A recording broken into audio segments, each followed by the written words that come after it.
الأنبياء والمرسلين خاتم النبيين سيدنا وسيد الأولين والآخرين بالقاسم محمد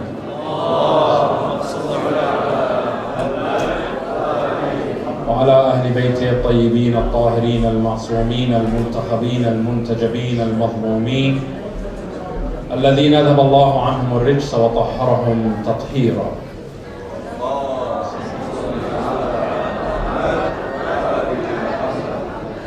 Amma ba'd, my respected brothers and sisters, my elders, learned scholars, عظم الله أجورنا وأجوركم بمصاب سيدنا ومولانا أبي عبد الله Hussein عليه السلام.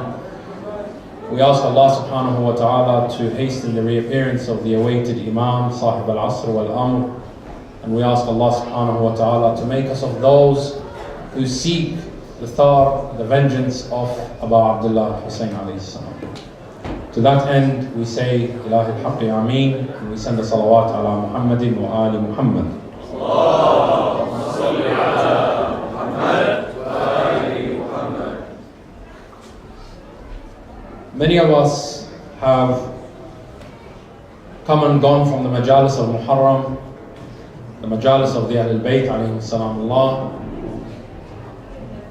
and we feel that this personality who is known as Imam al-Hussein alayhi salam is a personality that is so great that can touch the hearts and move the soul and can bring us to tears as if he has just passed away yesterday, despite that between us and the tragedy of Karbala, historically speaking, is more than 1400 years.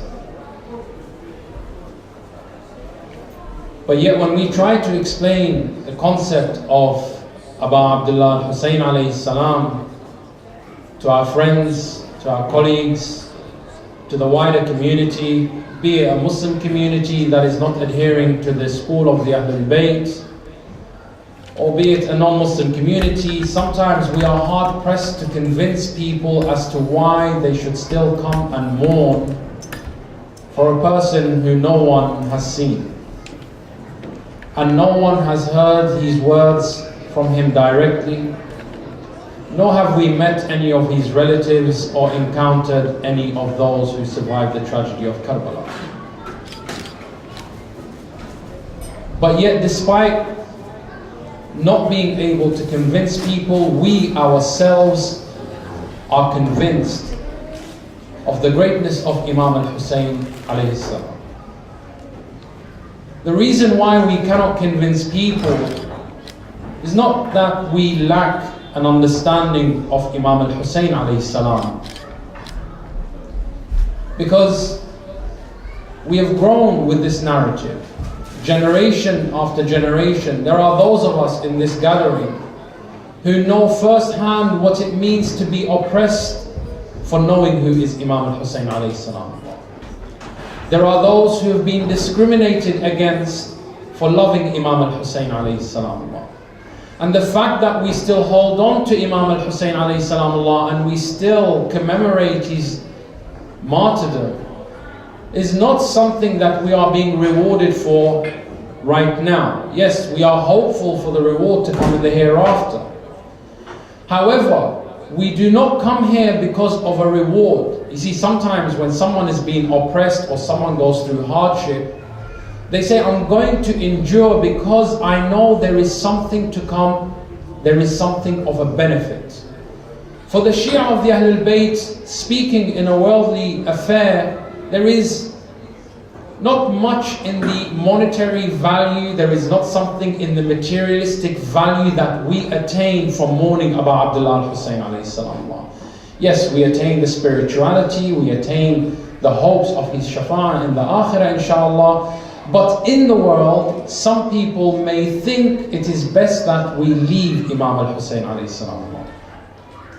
But the fact that we remain steadfast, and the fact that year after year, Muharram after Muharram, Arba'een after Arba'een, Fatimiyya after Fatimiyya, Ramadan after Ramadan, we continue to weep for the Ahlul Bayt alayhim salam. And our weeping for the Ahlul Bayt, our commemoration of the Ahlul Bayt alayhim salam is born not from doubt, but from yaqeen, from absolute certainty on who are the Ahlul Bayt alayhi salamullah. Not who are they to me and to you, but who are they to Allah subhanahu wa ta'ala and their status in this religion, the religion of humanity. So the question is not a question of whether we know the Ahlul Bayt alayhi salamullah or not. That is not the reason why we cannot convince people. The reason that we cannot convince people of the importance that they should show towards Abu Abdullah al-Hussein alayhi salamullah is born from our lack of knowledge about people. We know who is Imam al-Hussein alayhi salamullah, but we do not understand the nuances of societies which we wish to convince that they too should also get to know about Imam al-Hussein alayhi salamullah. I'll give you an example with the salawat ala Muhammadin wa ali Muhammad.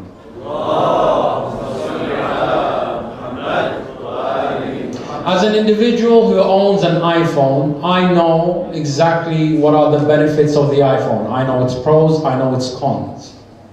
But the fact that I went and parted with, I don't know how much it is in Australia, but in the US and in the UK, you're averaging about $900. That's almost 2/3 of a month's wage. But I am convinced and I know that this phone does certain things which I want from it. And therefore I am willing to part with that money. Now, I know the iPhone. And I want to convince my friends that they should move from Android to iPhone or vis-a-vis. Unless I know how to pitch to my friend, not the benefits of the phone, but the uses of the phone that will be beneficial to their own lifestyle. Because we all have different lifestyles. So here, the requirement of knowledge is not only that I must know the item which I possess and I wish to place in the market and I wish to sell in the market or I wish to endorse to the public, I must know the public and how they think and how they operate and what are their nuances. Today, we are in an age that has placed us, through unfortunate circumstances, in the best possible place to sell the Ahlul Bayt alayhim salamullah to the Western world. Because today the Western world is plagued by that which has plagued the Shia community for the last 1400 years. Today we are living in a time where the West, for the first time, is actually feeling the pain of suffering at the hands of Bani Umayyah mentality. Whenever there is an act of terror that takes place, whether it's on Eastern soil or Western soil, most certainly the hands behind it are the hands of Bani Umayyah. Today, people in the West, in Australia, in the UK, in Europe, in America, in any part of the world, when they switch on their TVs, they see the brutality of Bani Umayyah's mentality. They see ISIS. And they see how they decapitate the heads of innocent victims. And while doing so, they are calling out, God is great. And they celebrate and they enjoy these hideous acts, which, if anything, if they are not ungodly, they are not even humane. And the world is asking itself, how do we deal with ISIS? How do we deal with terrorism? How do we prevent extremism? How do we prevent the spread of Islam? And the answer to their question is Abu Abdullah al-Hussein alayhi salam. Allah sallu ala Muhammadin.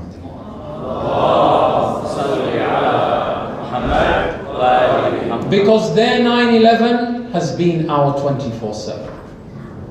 And no one in the world today has better expertise and subject matter knowledge and first-hand experience in how to deal with terrorism successfully and without collateral damage better than the Shia of the Ahlul Bayt alayhim salam.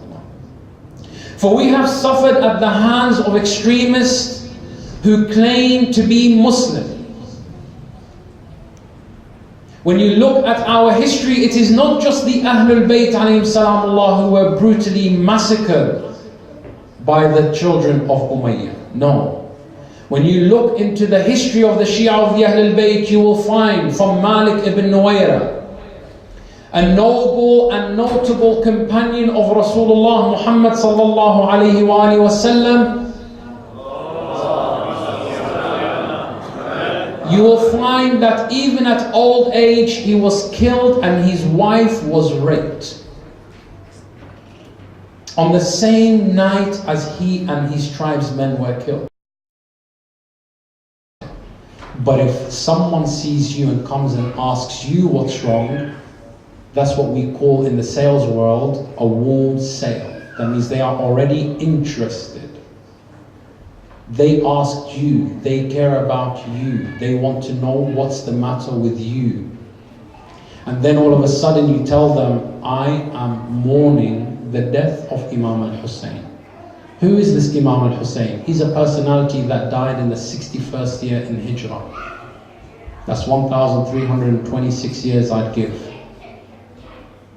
Hold on. So you're mourning a person who died 1,000 plus years ago?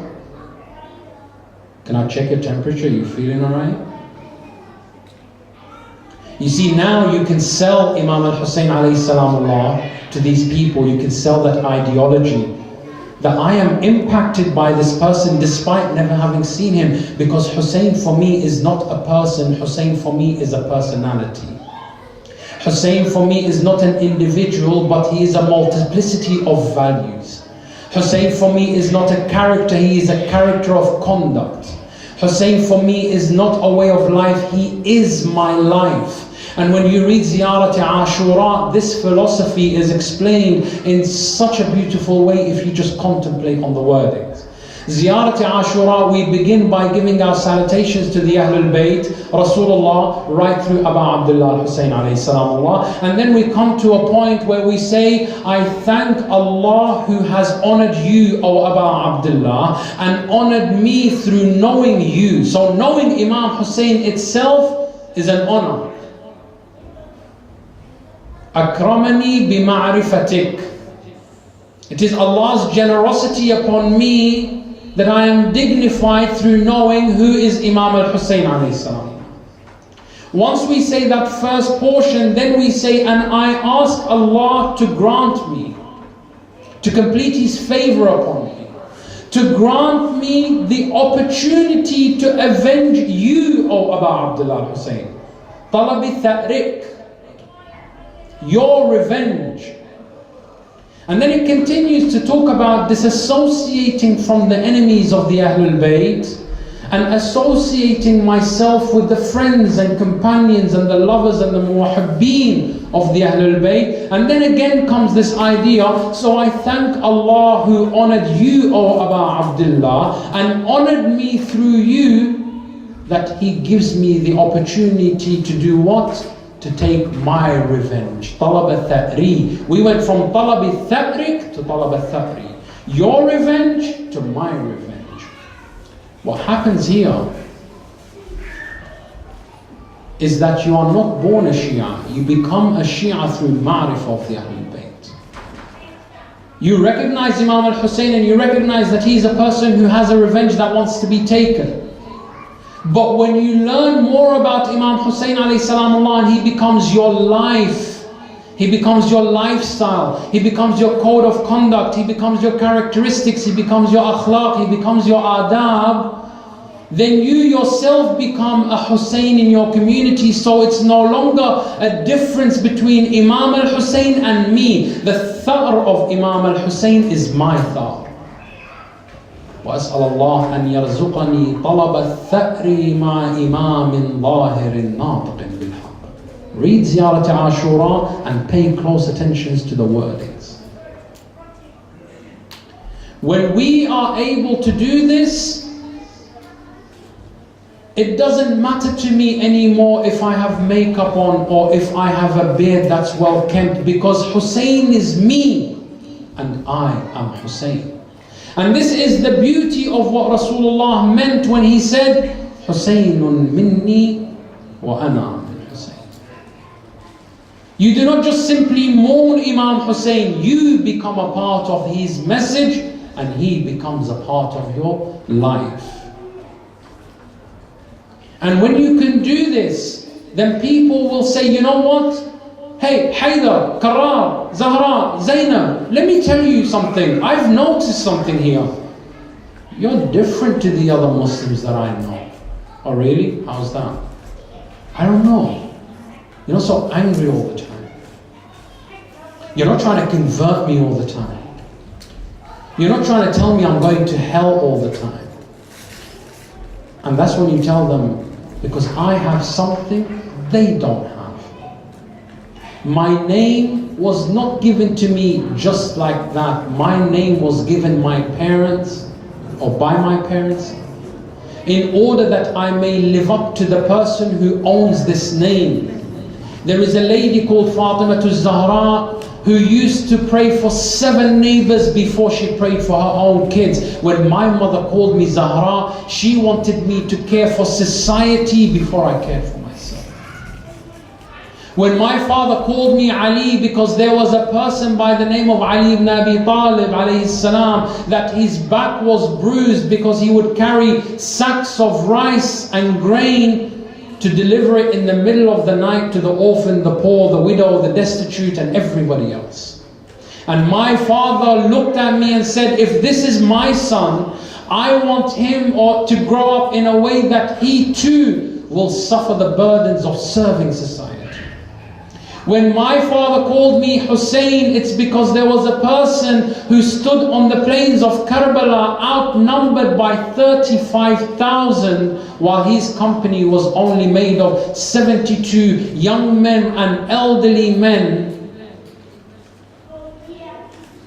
And yet he was not hesitant to sacrifice for the betterment of humanity. To stand for a cause even when you are alone, as long as there is a benefit for mankind and their salvation. So that is the reason why my name is different. My name is not different because my parents thought it's a unique name. No. Go to Iraq, just shout out Ali, 3,000 people will turn around and say, yes, did you call me? Our name is not unique. You go to Lebanon and you say Fatima, and every old woman and every young girl will get up and you say Shukhayi. It's not unique names, but they are unique personalities. And therefore, my brothers and sisters, I wanted to begin by saying this month of Muharram should begin with the outlook as we progress, inshallah, not just in these majalis that we wear black and we give our sorrow and azar to the Ahlul Bayt, but even at work we must be in a state of telling people about the Ahlul Bayt alayhim salamullah, letting them know that we are in a process of mourning and grieving, letting them know that this is very important, not just for me but for humanity as a whole, and always sell it to them through the point of truth that Bani Umayyah's mentality is not new. ISIS is not new. ISIS is what killed Imam al-Hussein. The very first victim of extremism in Islam is Rasulullah Muhammad sallallahu alayhi wa sallam. Because the first person to be killed by extremism was the Prophet's own child, Fatima Zahra alayhi salam. Let us dim out the lights and turn our hearts and minds and souls in the memory of the first victim in Islam, the first victim of extremism, the first victim when we saw a world without Wilayat Ali. No peace can come from this religion. The moment this religion becomes devoid of Wilayat Ahlul Bayt, it becomes a religion of extremism, a religion of barbarians, a religion of people who know the name of God but do not know the fear of God. Tell me, why is it that the grave of Fatima amongst all the graves of the Prophet's companions and wives and grandchildren, why is it that to this day nobody knows where her grave is? Karbala did not begin on Yawm Ashura. Karbala began in Saqifa. A group of companions came to Imam Ja'far al-Sadiq and said, "O our Imam, tell us, on which day was Imam al-Hussein killed?" He said, "Imam al-Hussein was killed on Monday." They said, but Imam, all the narrations that we have say that he was killed on a Friday. He said, yes, Imam Hussein was killed on the plains of Karbala on a Friday. But he was killed in the plotting of Saqifa on Monday. It was a strategy of those who did not desire Islam to be Islam. Rather, they wanted Islam to be the religion of Ayyam al-Jahiliyyah, the days of ignorance. And they knew that the only way they could do this is by ridding the world from the memory of the Ahlul Bayt. And we say to those people who are trying even today, ISIS and all those who are behind ISIS, we will echo to them the words of Sayyida Zainab, O Yazid, plot as you desire, and strive and explore every avenue that is available to you, but by Allah, you will not eradicate our remembrance, nor will you be able to remove the shame of your deeds.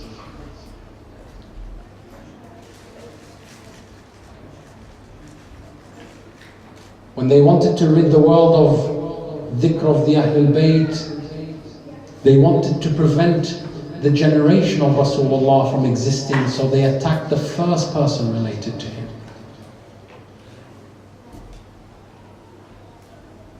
They came to her house, bi abi wa ummi, and I do not say her home, because Fatima once had a home. And after Rasulullah passed away, when she would weep from the oppression, they forced her out of her home and made Ali ibn Abi Talib build her a home on the outskirts of Medina known as Dar al-Huzn, so that she can weep without people harassing her. Can you imagine how quick Islam became violent? The city of Rasulullah does not even allow her to weep for her father. So she goes into the house of sorrows. And even there they would not leave her alone. And they came and they attacked the house. And bi abi wa ummi, they set flames to the house of Zahra.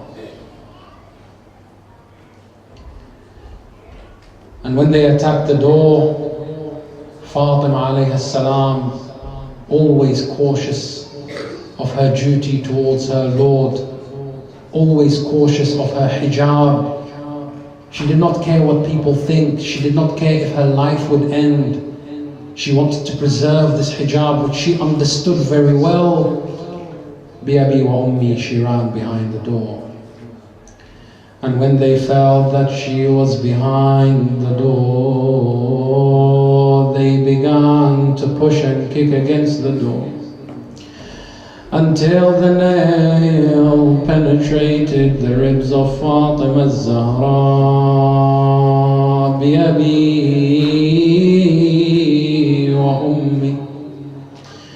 She called out to her friend, Fidda ya Fiddatu asnidini, falaqad wallahi asqatu janini.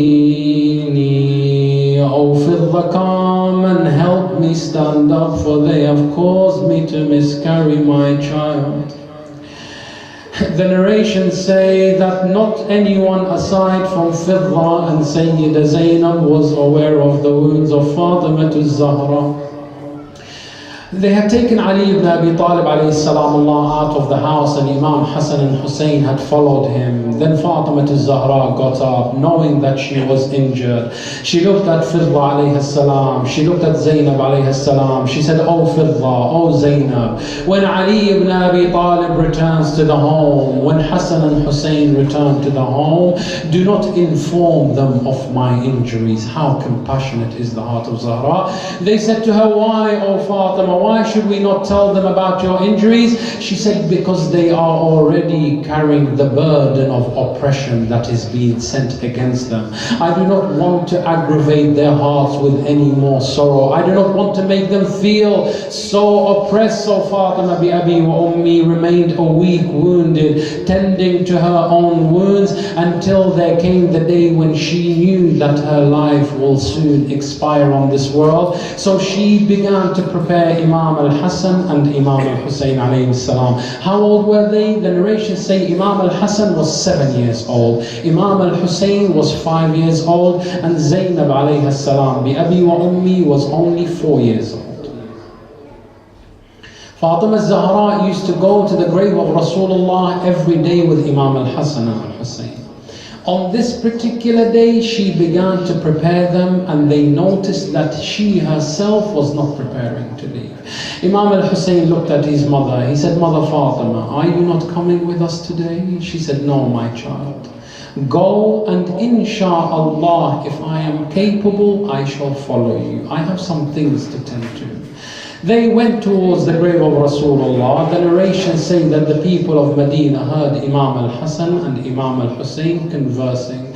Imam al-Hussein, every narration we have says that there is no difference between Hassan and Hussein to Fatima to Zahra, but there is always one child closer to the mother and one closer to the father. Imam Hussein was very attached to Fatima to Zahra alayhi salam. So Imam Hussein is asking Imam Hassan, brother, tell me, why do you think our mother Fatima did not come with us? He said, maybe she was tired from the housework, I don't know, but let us go to Rasulullah and rush back towards her. While they were gone, the narrations tell us that Fatima to Zahra alayhi salam began to give her wasiyya bi Abi wa Ummi. What was her wasiyya? There were two people who she gave the wasiyya to, Asma binti Umays and Zainab alayhi salam. As towards Asma, she said, Asma, Hassan and Hussein will be returning soon, and I fear that when they return, I would have left this world. Asma, do not let them enter my room and see me in my state unless their father Ali ibn Abi Talib is with them, because I have seen how orphans mourn over their mother, and at least I want their father Ali ibn Abi Talib there to give them that comfort, to give them that support. Then she turned towards Zainab al-Kubra alayha salam, and she saw the tears running down her cheeks. She said to her, Ya Zainab, Ya Zainab, why do you weep? She tells her mother, I see you're about to enter the eternal sleep. She says to her, Zainab, do not mourn for me. She says, mother, how can I not mourn you when I know of your broken ribs, and I know about the miscarriage of your child? Zainab alayhi salam, for the first time she is hearing this from Fatima to Zahra. She tells her, Ya Zainab, if you cry for my ribs, then weep and save your tears for Ashura, when the ribs of Hussein will be shattered. And if you mourn for the nail that killed your brother Muhsin, Ya Zainab, 3 spears will kill your nephew Abdullah Radhi. There is another day to come. La yawmuka yawmuka ya Aba Abdullah. All of a sudden there is a knock at the door. Fatima Zahra had left the world. Asma bint Umays opened the door. Imam al-Hussein rushed into the house. He said, where is my mother Fatima to Zahra? She said to him, oh Aba Abdullah, let me prepare you something to eat, something just simple, and then your mother, inshallah, you will see her afterwards.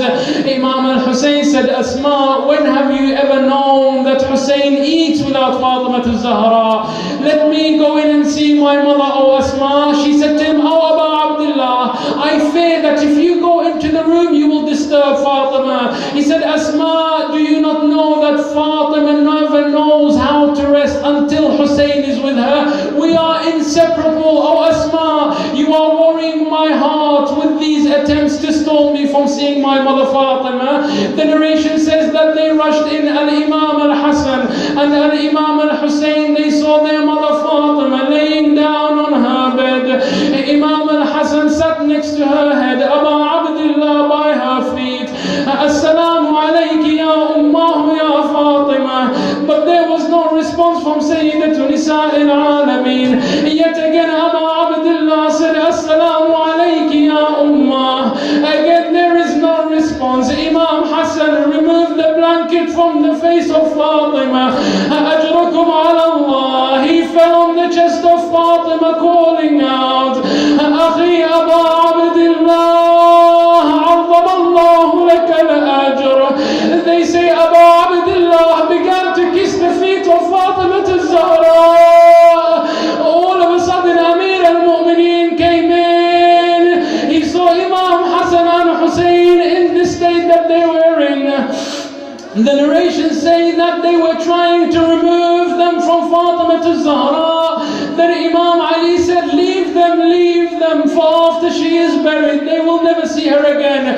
When Imam Hussein heard these words, he went next to Fatima al-Zahra. He threw himself on Fatima al-Zahra and he embraced her. Imam Ali ibn Abi Talib narrates the following. He says, Imam Hussein said, Ummah kallimini, O Fatima al-Zahra, O mother, talk to me, but no response came from her. He said, Mother Fatima, I am your son, speak to me, but no response came. Imam Ali says, وَالَّذِي بَعَثَ مُحَمَّدًا بِالْحَقِّ. Imam Hussein said to Fatima, Ummah, أَنَا غَرِيبُ كَرْبَلَا فَكَلِّمِينِي.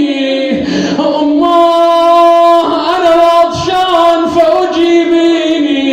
Oh mother, I am the stranger of Karbala, so respond to me. I am the one who will die thirsty, so respond to me. Amir al-Mu'mineen says, Wallah, even though the spirit had left her body, Fatima embraced Abu Abdullah.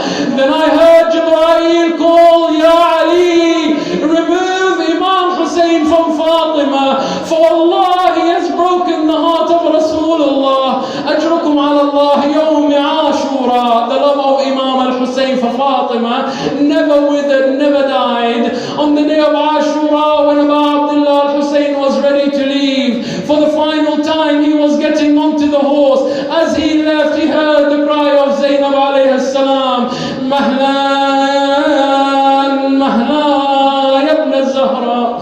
He said to her, Zainab, Wallahi innaki qatta'ti qalbi. Oh Zainab, you have cut my heart to pieces. You reminded me of my most beloved.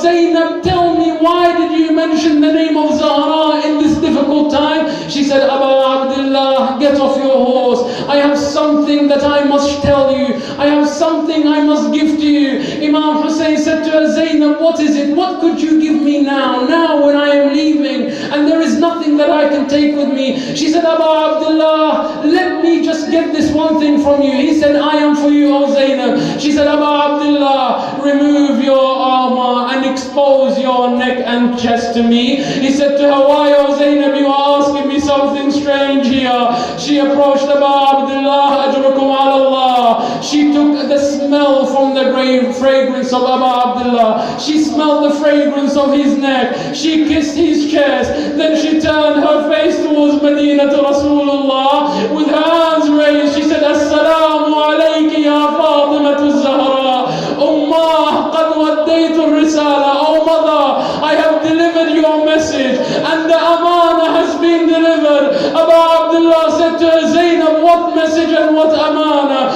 She said, Abu Abdullah, by Allah, on her deathbed, our mother Fatima said to me, Zainab, when there comes a day and you see Abu Abdullah al-Hussein waheed and farida, alone by himself, kiss the neck which will be severed by the sword, and kiss the chest which will be trampled by the hooves of the horses, and tell him, Wallah, thumma wallah, your mother Fatima did not cry from the pain of her broken ribs, but she wept for your ribs, O Abu Abdullah.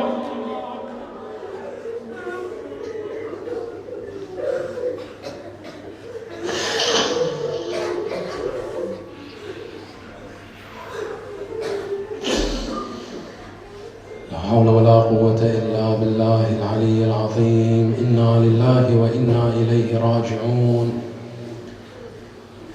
ألا لعنة الله على القوم الظالمين وسيعلم الذين ظلموا آل محمد أي منقلب ينقلبون. إلهي وسيدي ومولاي، نقسم عليك بفاطمة وأبيها وبعلها وبنيها والسر المستودع فيها يا الله. اللهم اجعلنا ممن تناله منك صلوات ورحمة، واجعلني عندك وجيها بالحسين في الدنيا والآخرة. Ilahi, our scholars, protect them and preserve them. The Shia community, wherever they may be, especially those in Pakistan, in Quetta, in Iraq, in Lebanon, in Syria, where they are under constant harassment simply for their love of the Ahlul Bayt. Ilahi, protect them and preserve them, and through their mawaddah for the Ahlul Bayt, make them victorious over your enemies and the enemies of Rasulullah.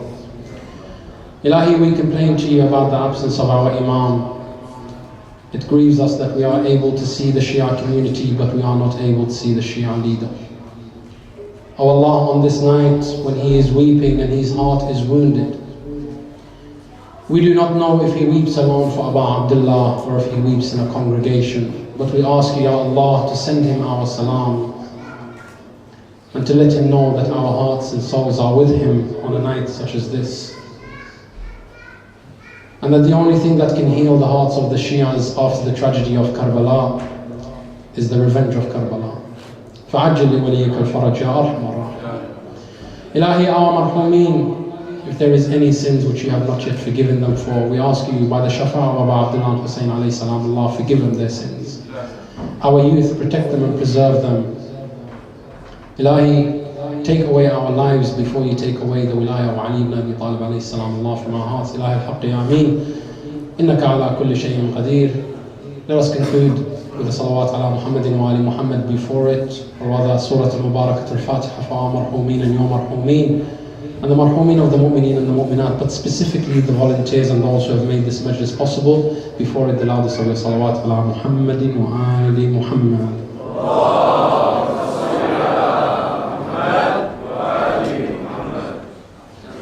Inshallah, the majalis of Muhammad Talib will begin tomorrow. We'll be starting straight away with Latam tonight. Sallallahu ala Muhammad wa ali Muhammad.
When you look in our history, you will find a notable personality by the name of Hijr ibn Adi al-Kindi radwanullahi wa salawatuhu alayh, along with his children and 3 of his companions, decapitated while their hands were in shackles and chains.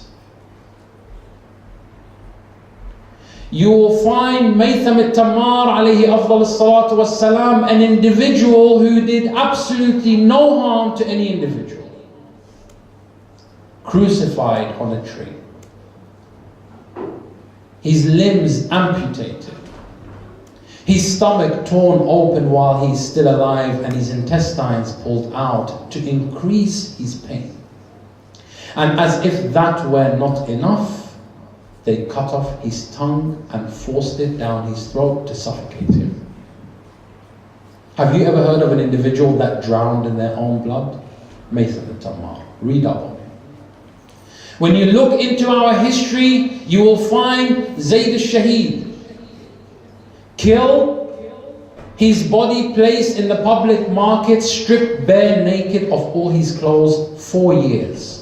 And in the end, when the people rose and said, look, just bury him, they said, no, we shall burn his body.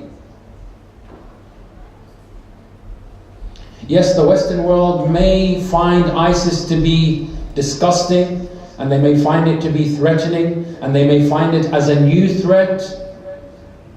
But whatever they are seeing from ISIS today is just a drop in the ocean that the Shia have been living in.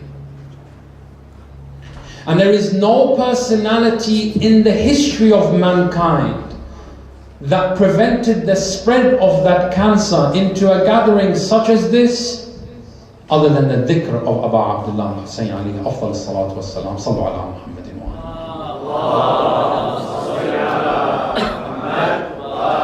Because if it were not for Abu Abdullah Hussein alayhi salam Allah, and I say these words with qat'ul yaqeen, I will be ready to amputate my own limbs if I am proven wrong. Had it not been for Imam al-Hussein alayhi salam Allah, every Muslim on the face of the earth would be ISIS. There is no counter-narrative to the Bani Umayyah mentality except for the momentous sacrifice of Abu Abdullah Hussein alayhi salam Allah. And these are not my own words, my brothers and sisters. These are the words of an Imam, Ma'soom, divinely appointed. An Imam who does not utter a single sound of his own desire. An Imam who is sworn by God to speak nothing but the truth. An Imam who we as Shia are proud to associate our identity with his name. Thus we called ourselves Ja'fariyya. Imam Ja'far al-Sadiq alayhi afdal salatu wassalam. This noble Imam, when he comes to the surah in the Quran al-Kareem, and he begins reciting Bismillah ar-Rahman ar-Rahim, Inna anzalnahu fi laylatil qadr. He says this ayah is speaking about Abu Abdullah al-Hussein alayhi salam Allah. Why? Because Abu Abdullah al-Hussein alayhi salam Allah, the Imam says, where Allah says, Laylatul Qadri khayrun min alfi shahr. That night of Qadr is better than 1,000 months. The Imam alayhi salam Allah says 1,000 months equates to 83 years in the world. And Bani Umayyah ruled for 83 years, and one sacrifice of Imam al-Hussein was better than 83 years of Bani Umayyah's planning. Laylatul Qadri khayrun min alfi shahr. This sacrifice of Abu Abdullah al-Hussein alayhi salam Allah destroyed everything that Bani Umayyah was planning. And what was Bani Umayyah planning? Muawiyah alayhi la'natullah, after signing the peace treaty with Imam al-Hasan al-Mujtaba alayhi salam, and then continuing to tear up that peace treaty and place it beneath his feet, and then he becomes the undisputed caliph in the Muslim world, ruling the east and the west of the Muslim world. He continues to harass the Shia of Ali ibn Abi Talib alayhi salam Allah, and makes it incumbent that after every prayer it is incumbent for the person leading the prayers to give a ceremony in which he defames Ali ibn Abi Talib alayhi salam. For 83 years, the name of Imam Ali was cursed on every pulpit in the Muslim world. To the extent that when Imam Ali had died in the masjid, the Muslim people were asking, what was Ali doing in the masjid? Ali does not even pray. It was sold as a reality that Ali ibn Abi Talib had nothing to do with the religion, when he himself is the religion, as Allah subhanahu wa ta'ala said on Yawm al-Qadir, Al-Yawm akmaltu lakum dinakum wa atmamtu alaykum ni'mati wa radaytu lakum al-Islamu dina. Had it not been for Ali ibn Abi Talib, there would be no completion of this religion. O Prophet, reveal what has been inspired unto you, for if you do not reveal, you have not delivered this message. Yet Bani Umayyah changed the whole Muslim world's outlook on Ali ibn Abi Talib from being the manba of Islam to being an outsider of Islam. And they would have been successful in selling this ideology had Imam Hussein alayhi salam not made the ultimate sacrifice in Karbala.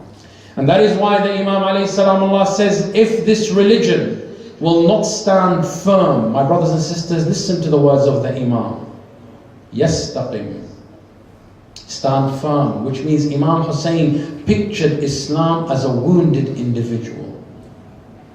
When someone is wounded, they fall down to their knee. They need one to lift them up, to give them a shoulder to lean on. And Imam al-Hussein alayhi salam says, in paraphrasing, that this religion has been wounded by the spear of Bani Umayyah, and it is in need of someone to come between this religion and between the attacks of Bani Umayyah, a shield, if you will. So if this religion will not stand on its own 2 feet, except that I shall be killed in the process, then tell the swords to come and take me. فَيَا سِيُوفُ خُذِينِي. Aba Abdullah al-Hussein alayhi salam did not march onto Karbala the marching of one who is suicidal, a'udhu billah. Imam al-Hussein alayhi salam went to Karbala knowing full well that he will be killed in the process. But he knew that his death will breathe life into a community. A community that if it does not get its life from Imam al-Hussein alayhi salam, then with it humanity too will die. Because you see, when you tell someone you cannot enter paradise unless you kill a Christian or a Jew, how else do you think these ISIS individuals who are in the United States, in Australia, in America, educated in some of the best universities in the world, working as doctors, academics, engineers, scientists, and all of a sudden you hear about them in the news that they left everything and they journeyed to Syria to kill people who they have absolutely no encounter with prior to being in Syria. How do you rationalize that? We're not talking about ignorant people per se. We're talking about educated people, leaving everything and willingly going to kill another human being. What kind of hatred is inspired in these individuals? I'm wondering to myself, what are they being told of their pulpits, of the Bani Umayyah pulpits? When they go to Salat al-Jum'ah and they sit there, what kind of brainwashing takes place? And I realize the reason being is that the name of the Ahlul Bayt is not mentioned in their pulpits. Because we have academics and we are also Muslims and we have engineers, and when it comes to fighting, believe me, we have a spirit much stronger than theirs. But we have compassionate hearts, hearts that have been softened by the numerous recitations and the remembrance of the Ahlul Bayt alayhim salam. Hearts in which when an individual was reading the ayah of the Quran in front of Imam al-Ja'far al-Sadiq, when he said Bismillah ar-Rahman ar-Rahim, most certainly with the remembrance of Allah, the hearts of the human becomes humble. So the Imam asked Abu Hanifa al-Nu'man, he said, "Oh Abu Hanifa, you fancy yourself to be a scholar of the Quran. Can you educate the people on what is the dhikr of Allah that softens the hearts?"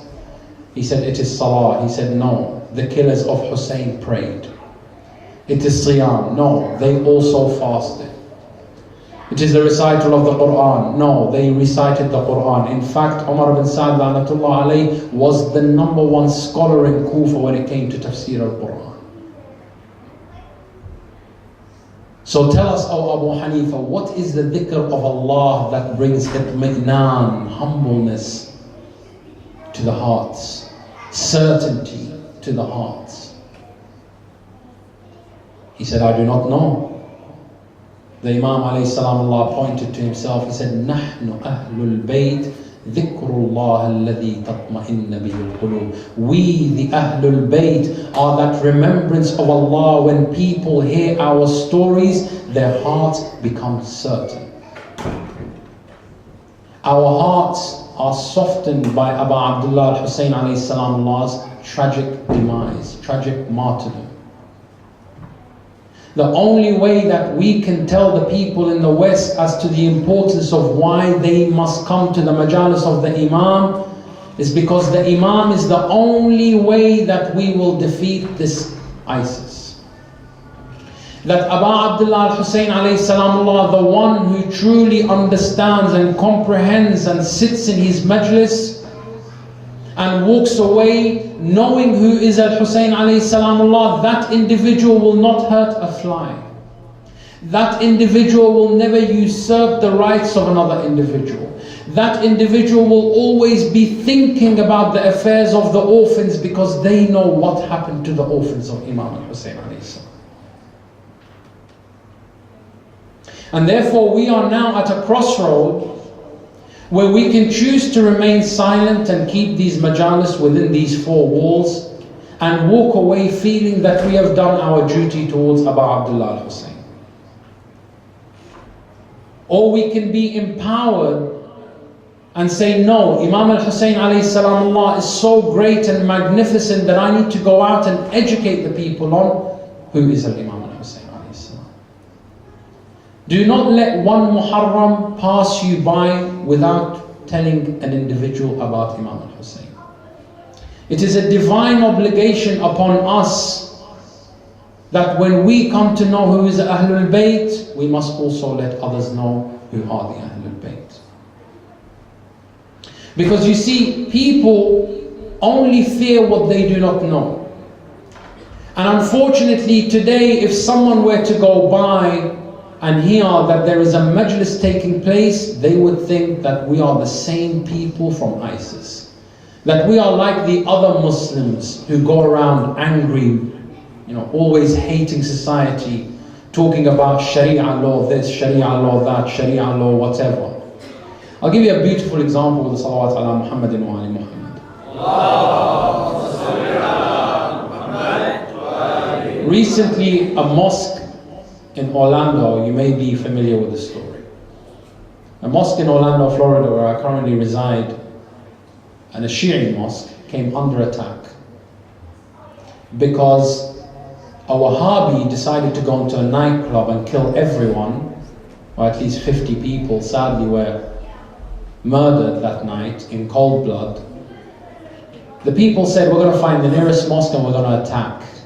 And in the middle of the month of Ramadan, while the congregation is mourning the demise of Amir al-Mu'mineen, the martyrdom of Amir al-Mu'mineen, all of a sudden the mosque comes under attack. And the reason it came under attack is because the mainstream society could not differentiate between Bani Umayyah and Bani Hashim. They could not differentiate between Yazid la'natullah alayh and Abu Abdullah al-Hussein alayhi salam. They could not differentiate between the Shia of the Ahlul Bayt and the Wahhabis of Al Saud. So they came and they attacked the mosque. Immediately the news picks up, and Fox News and CNN and ABC and everyone else and their mother who has a camera and a microphone decides to report the news, but not the report that a Shi'i mosque was attacked, but that Muslims believe certain groups should be killed based on their gender orientation.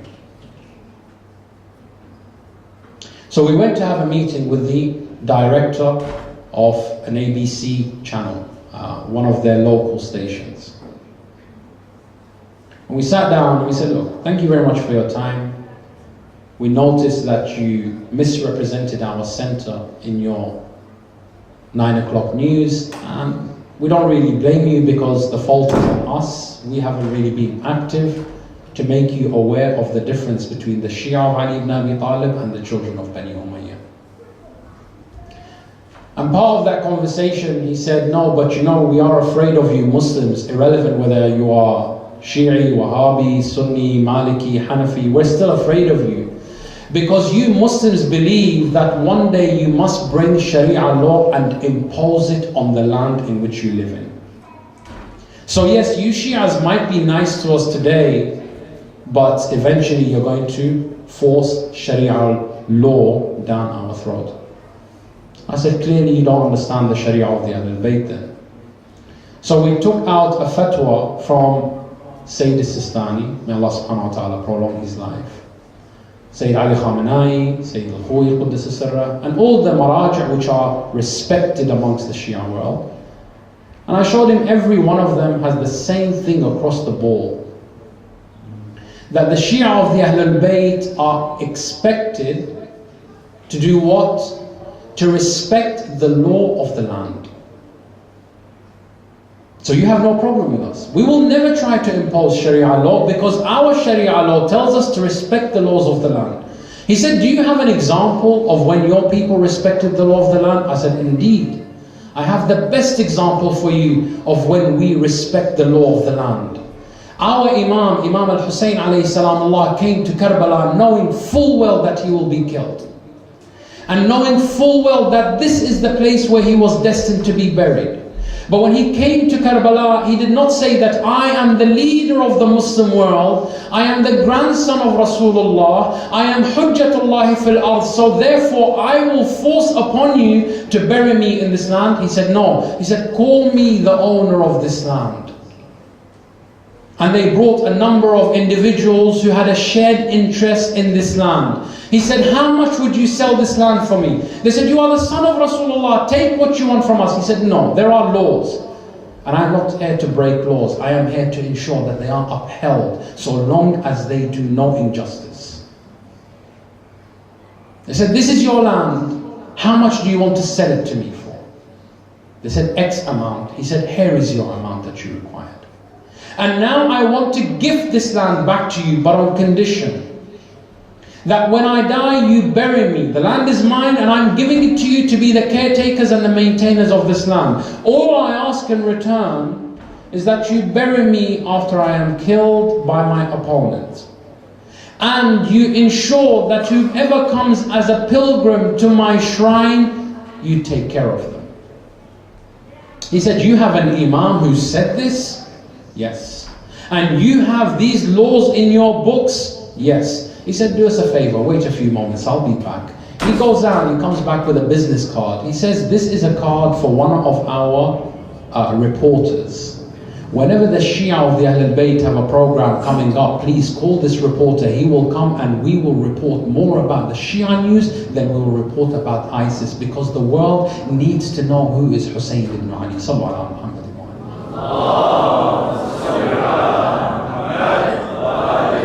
People can never dislike the Ahlul Bayt if we only take to them the stories of the Ahlul Bayt. It is a condition set by Imam Ja'far Sadiq alayhi salam himself. He said, tell the people about our merits and they themselves would want to follow us. However, we as a community, and I speak in the collective because this is something that I've come to notice throughout the world, wherever I've traveled, as a Shia people, we lack in something. Our hearts are open, but our doors are closed. Allow me to explain what the salawat ala Muhammadin wa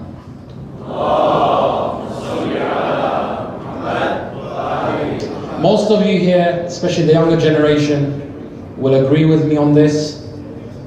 And inshallah, we will cover these topics more in depth, so I don't want you to walk away thinking, oh yes, I got the okay from Sheikh.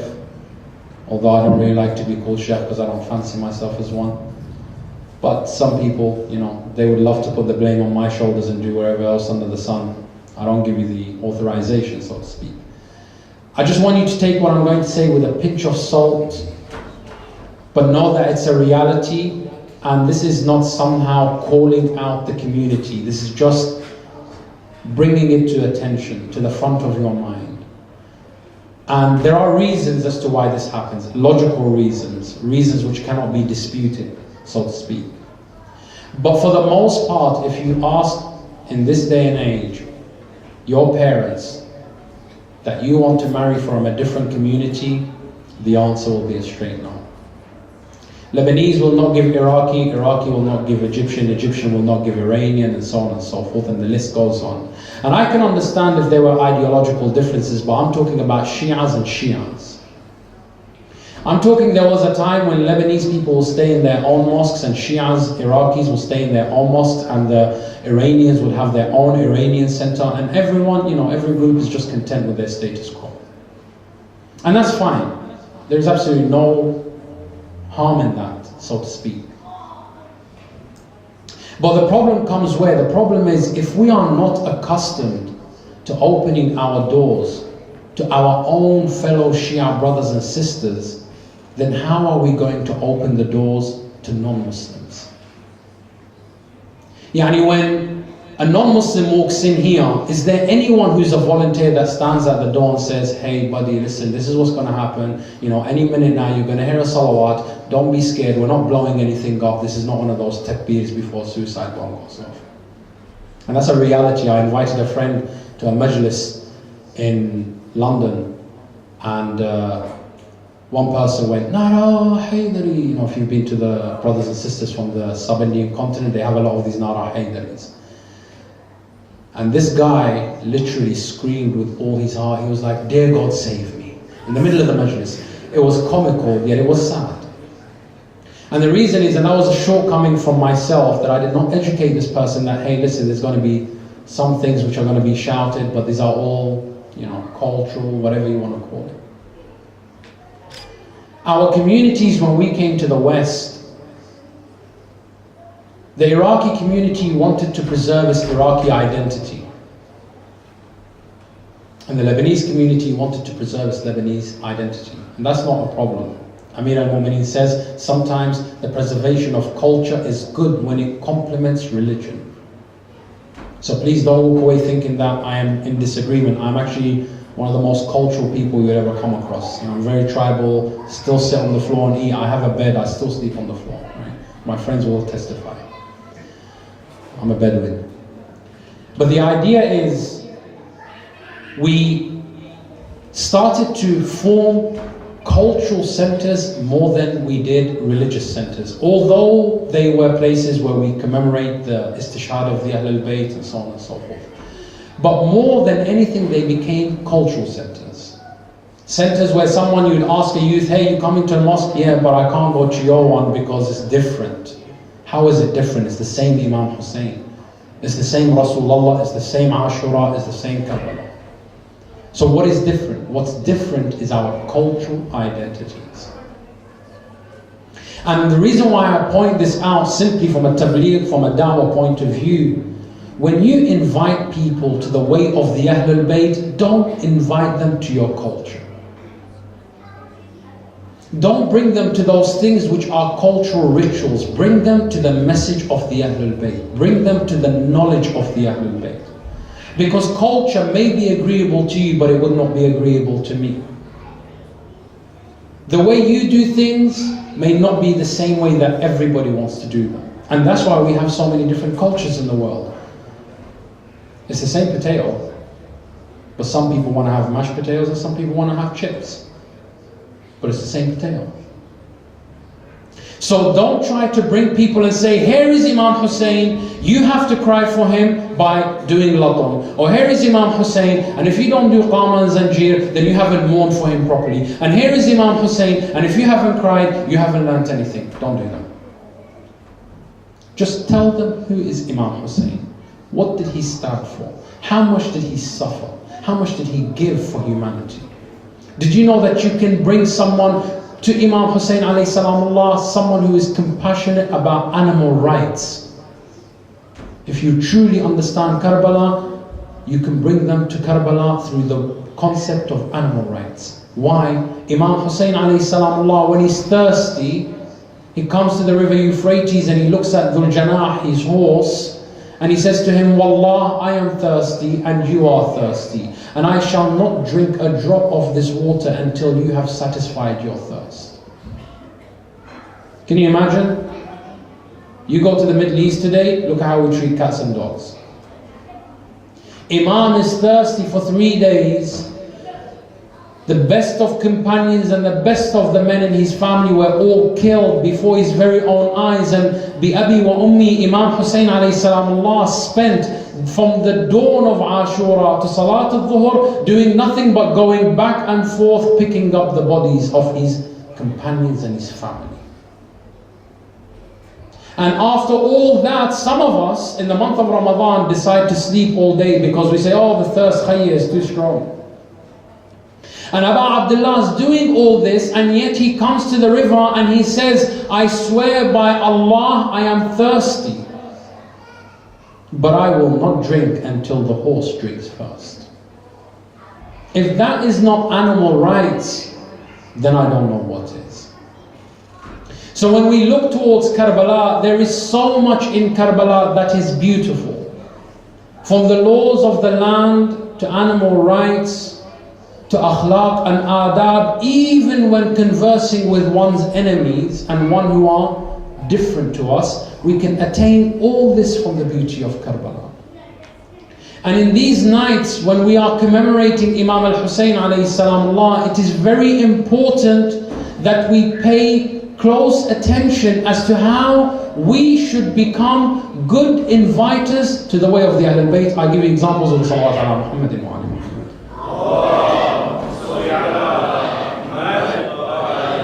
There are recommendations by the Ahlul Bayt that on the 1st of Muharram right through to Safar, the women should not indulge in too much makeup, and the men should not trim their beards, and they should not comb their hair, and that we should wear black. And some people say, Habibi, yeah, that sounds good if I'm living, somewhere in Nasiriyah or Karbala or, in the Daya, somewhere in Lebanon, that's fine, But I'm in, where are we? Sydney. And everyone's dressed like a model. And I'm not going to go to work looking like a tramp because Imam Hussein said so. I think that's an outdated hadith. So therefore it doesn't apply to me in my life. And I want to just explain to you why it's applicable today. You see, if I live in a part of the world where it's normal to kind of, and I'm not saying this that Arab are somehow like backwards, but sometimes we work harder than others. So you don't really have that time to go out and get your Dermalogica and L'Oreal and what have you not. So our skin tends to be a bit more tough because we work in the sun. Our hair sometimes is all over the place. And it's very easy to say, fine, I'm just going to mix in. But when you live in a society where you are groomed every single day of the week, and as a sister, your makeup is not put on in order that you kind of entice people, it's just you want to look presentable because the society that we live in expects you to look presentable. And that's absolutely fine. As a matter of fact, even our marja'iyas have changed certain laws when it comes to makeup, saying as long as you are doing it to look presentable and it's not overkill, it's fine. But what I'm saying here is that everyone is used to seeing Muhammad and Fatima and Mustafa and Zainab and everybody else, they look good. Every time we see them, they look good. Sharp fade, beard is trimmed. Fine. All of a sudden, I don't know what Muharram is because I don't go by the lunar calendar. And then I see Fatima come to work without makeup and I'm looking at Muhammad and his beard is all over the place and he's wearing black. Does anybody know what's the first question that's going to come to my mind? Hey, are you okay? Someone died? What's the matter with you? You're not taking care of yourself.